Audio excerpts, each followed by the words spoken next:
संपूर्ण श्री पराशर जी महाराज बोले, संपूर्ण प्राणियों का प्रलय नैमित्तिक, प्राकृतिक और आंतरिक 3 प्रकार का होता है। इनमें जो कल्पांत में बाह्य प्रलय होता है वह नैमित्तिक, जो मोक्ष नामक प्रलय है वह आत्यांतिक, और जो 2 परार्ध के अंत में होता है वह प्राकृतिक प्रलय कहलाता है।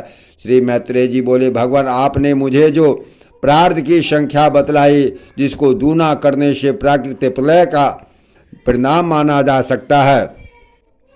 श्री पराशर जी महाराज बोले, हे ब्राह्मण, 1 से लेकर क्रमशः 10 गुण गिनते गिनते जो 18वीं बार गिनी जाती है वह संख्या प्रार्थ कहलाती है।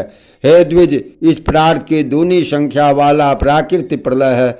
उस समय संपूर्ण जगत अपने कारण अव्यक्त में लीन हो जाता है। मनुष्य का निमेष ही एक मात्रा वाले अक्षर के उच्चारण काल के समान परिमाण वाला होने से मात्रा कहलाता है।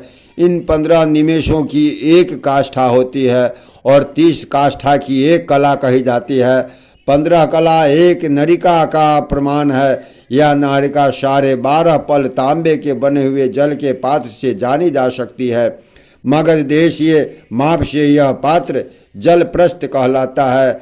इसमें 4 अंगुल 4 अंगुल लंबी 4 मासे की स्वर्ण शलाका से छिद्र किया जाता है।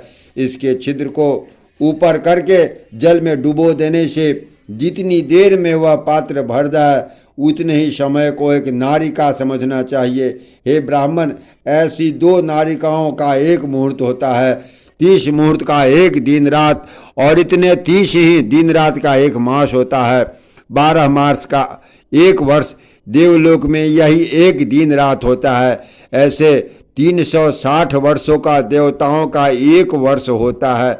ऐसे 12,000 दिव्य वर्षों का 1 चतुर्युग और 1000 चतुर्युग का ब्रह्मा का 1 दिन होता है।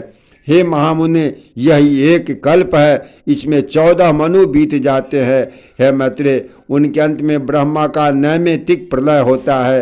हे मैत्रेय सुनो, मैं स्नैमिक प्रलय का अत्यंत भयानक रूप वर्णन करता हूँ। इसके पीछे मैं तुमसे प्राकृतिक प्रलय का भी वर्णन करूँगा।